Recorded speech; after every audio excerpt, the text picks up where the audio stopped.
Hi hello வணக்கம். Welcome to DJ அட்டாக்கீஸ். Slasher thriller ரசிகர்களுக்கு ரொம்பவே பிடிச்ச ரெடி ஆர் நாட் படத்தோட சீக்வலா இப்போ 2026ல் வெளியாகி இருக்கிற படம் தான் ready or not two here I come.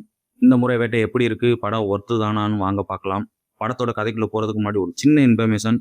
இந்த படத்துக்கான தமிழ் சப்டைட்டில் எப்படி எடுக்கணும்னு வீடியோட கடைசியில் சொல்லியிருக்கேன். ஸோ ஸ்கிப் பண்ணாமல் பாருங்கள். இப்போ வாங்க படத்தோட கதைக்குள்ளே போகலாம். முந்தைய பாகத்தில் கிரேஸ்லோ தோமஸ் குடும்பத்தோட ஹைட் அண்ட் சீக் கேமில் ஜெயிச்சு மொத்த குடும்பத்தையும் தும்சம் பண்ணி வீட்டை மொத்தமாக அரிச்சு காலி பண்ணிட்டு வெளியே வருவாங்க. இந்த பாகத்தில் அங்கேருந்து தான் கதை வந்து ஆரம்பமாகுது.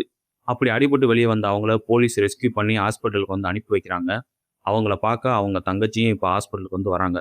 எல்லாம் முடிஞ்சிருச்சுன்னு கிரேஸ் நினைக்க, திரும்பவும் கிரேஸ் மட்டும் இல்லாமல் அவங்க தங்கச்சியும் சேர்த்து வேட்டையாட புதுசாக ஒரு குரூப் ஒன்று கிளம்புது. எதுக்காக அந்த குரூப் இவங்களை வேட்டையாட நினைக்குது, கடைசியில் அக்காவும் தங்கச்சி அவங்ககிட்ட இருந்து தப்பிச்சாங்களா இல்லையா, அதுதான் இந்த ரெடி ஆர் நாட் டூ படத்தோட ஸ்டோரி. போன பாகத்தில் என்னென்ன விஷயங்கள்லாம் இருந்துச்சோ அது எல்லாமே இதில் அப்படியே இருக்கு. ஆனால் என்ன ஒரு வித்தியாசம்னா, போன தடவை கிரேஸுக்கு என்ன நடக்குதுன்னே தெரியாம ரொம்ப கஷ்டப்பட்டு சர்வே பண்ணி ஜெயிக்கிற மாதிரி காட்டியிருப்பாங்க.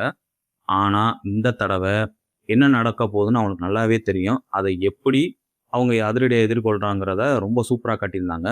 அங்கங்கே ஸ்லேசர் த்ரில்லர் ஃபேன்ஸை குசிப்படுத்துகிற அளவுக்கு காட்சிகளை வச்சு அசத்திட்டாங்க. படத்துக்கு மிகப்பெரிய பலம் என்னன்னா பேக்ரவுண்ட் மியூசிக் தான். அதை படத்தை வேற லெவலுக்கு எடுத்துகிட்டு போகுது. கிரேஸ் கேரக்டரில் நடித்த சமீரா பேவியோட பெர்ஃபார்மன்ஸும் படத்துக்கு இன்னொரு மிகப்பெரிய படம்னே சொல்லலாம். பல இடங்களில் பெர்ஃபார்மன்ஸில் தட்டி தூக்கிட்டாங்க. ஸ்க்ரீன் பிளேவும் நல்லா பண்ணியிருந்தாங்க. ரொம்ப டயர்ட் எடுக்காமல் சீக்கிரமாகவே கதைக்குள்ளே போயிட்டாங்க. அதுக்கப்புறம் எங்கேயும் போர் அடிக்க விடாமல் செம்மையாக கதையை நகர்த்தி கொண்டு போய்கிட்டே இருந்தாங்க. படத்தில் உள்ள பிரச்சனை என்னென்னா, ப்ரெடிட்டரான சில சீக்வன்ஸ், அப்புறம் பழைய காலத்து டெக்னிக்லாம் படத்தில் வச்சு சொதப்பிட்டாங்க. குறிப்பாக கிளைமேக்ஸ் 25 மினிட் போர்ஷன் ரொம்ப ஸ்லோவாக போணுச்சு. இந்த மாதிரி படங்களுக்கு கிளைமேக்ஸ் ரொம்ப முக்கியம், விறுவிறுப்பாகவும் இருக்கணும். ஆனால் அவங்க அப்படியே ஆப்போசிட்டாக பண்ணி சொதப்பிட்டாங்க. மொத்தமாக படம் எப்படி இருக்குன்னு என்னை கேட்டிங்கன்னா, கிளைமேக்ஸ் தவிர்த்துட்டு பார்த்தா படம் எங்கேயும் உங்களுக்கு பெருசாக ஏமாத்தாது. தாராளமாக ஒரு தடவை ட்ரை பண்ணலாம். படத்தில் ஒரு கிஸ்ஸிங் சீனை தவிர்த்துட்டு செக்ஸுவல் கான்டென்ட்லாம் சுத்தமாக கிடையாது. ஆனால் வன்முறை காட்சிகள் நிறையவே இருக்குது. ஸோ ஃபேமிலி கூட பார்க்கலாமா வேண்டாமான்னு நீங்களே முடிவு பண்ணிக்கோங்க.